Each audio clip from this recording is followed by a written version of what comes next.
കൊമ്പങ്കാട് കോയ വരാതെ അവിടെ മൗലൂദ് തുറക്കണ ഇച്ചൊന്ന് കാണണം. അയ്യവ തുടങ്ങിയുണ്ട്. ഞാൻ ഉസ്മാനെ അവിടെ മൗലൂദ് തുടങ്ങി.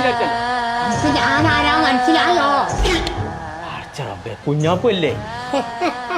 ഞാൻ എന്റെ മരിച്ചുപോയ വല്യമ്മാറ്റമ്മ. എന്റെ കൂറ്റ് കേട്ടാ എനിക്ക് മനസ്സിലാവും. കോയേ എന്താ ഈ വൈക്കൊക്കെ കേറിയിരിക്കി. ആങ്ങള് വന്ന നന്നായി. മോളൂസിന്റെ കല്യാണം ഉണ്ടേ. അത് ഞാൻ അറിഞ്ഞോ കോയേ. ഇതിന്റെ കുരുമുളക് കട്ട് വിറ്റുകാണ്ടാണ് കൊമ്പങ്കാട് കോയായത്. അന്നൊന്നും എനിക്ക് കൊമ്പില്ല, അന്ന് ഇത്ര ഉള്ളൂ. എന്തത്തെ നിങ്ങള് പറയണ്ടേ? നിങ്ങൾ വന്ന കാര്യം ഇതുവരെ പറഞ്ഞില്ല. ഓളെ കല്യാണത്തിന് ഇത് സ്വർണ്ണം എടുക്കാൻ പോവാണെങ്കിലേ തെയ്യം പാട്ടിക്ക് പോയിക്കോ. തങ്ങള് പറയണ്ടേ ഈ നേരം വിളിച്ച് തെയ്യം കളിച്ചാൻ പോവാ? തെയ്യം കളിച്ചാലല്ല, തെയ്യം പാട്ട് ജ്വല്ലറിക്ക് പോയിക്കോ. പോണ്ടത് അവിടെ ഓഫറൊക്കെ ഉണ്ടല്ലോ. അത് പറയാനാ ഞാൻ വന്നേ. പടച്ചറബേ, ഈ ഓഫർ പരലോകത്ത് വരെ അറിഞ്ഞു. അല്ല തത്തമ്മ, തുത്തമ്മ.